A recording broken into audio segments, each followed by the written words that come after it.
We are on our third question of our second public finance conversation of 2021 with Teresa Trevino, the Chief Finance Officer for Riverside County Transportation Commission.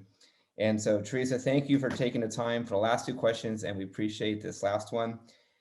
The environment has always been important to RCTC, and you have a beautiful background behind you that we would love to hear about where that is.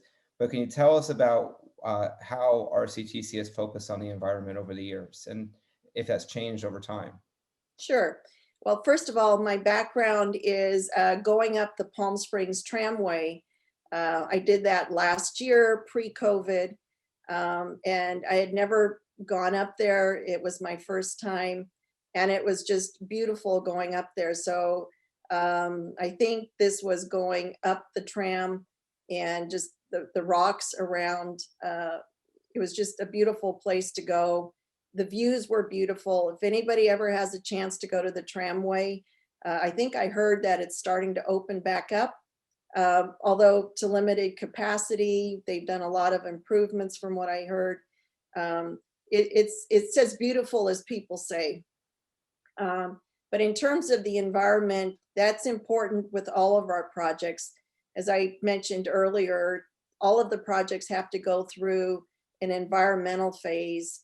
And some of the considerations there are mitigation for habitat.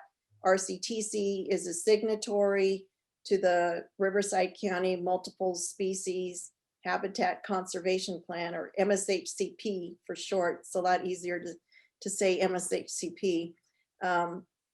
And that has benefited us in being able to move projects through that process a little bit easier because of the federal permit we got.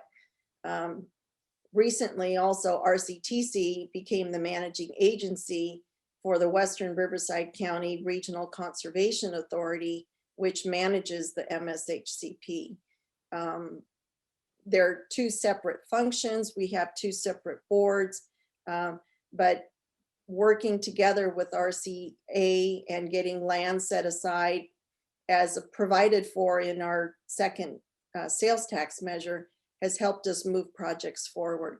So it's definitely a consideration. We try to be, environmentally sensitive where our projects go. Also working with our local partners in helping them sometimes with getting the resources that they need to move projects along.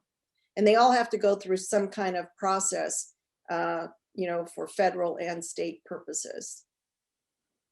Great. Well, Teresa, once again, thank you for taking the time with us. This is the phase where I tend to always make people blush, but we get to pick who we do this with, assuming they agree to do it with us. And we've picked people that we really like and respect, and you're one of those people. Thank you. But a few things I would say about you is you have to be one of the busiest people that I have ever met. That both being a consumer of what you have built or your agency has built, definitely recognize the progress that's been made. And then secondly, just seeing the number of transactions and activity there is pretty significant. But I'd also want to say that I've only had a very limited opportunity to work with you directly. At one point, about 15 years ago, there was a potential CFD that RCTC was thinking about, and I got to be in a meeting or two with you. But other than that, I haven't worked with you directly. And what I have noticed from a little bit of a distance is a level of integrity and a thoughtfulness and a kindness about you. Thank you.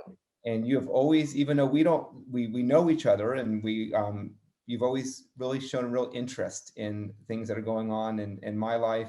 And I've always really appreciated the time I've had with you. Well, thank you very much, Adam. I love what I do. I've met a lot of great people throughout my career, and especially at RCTC. And I really love what I've been doing. The financings that we've done have been creative. Still have one more I'm trying to get done that kind of got put on hold with COVID last year, but we're going to move forward and hopefully get that done this year. Great. Well, Teresa, once again, thank you for your time. Thank you very much, Adam.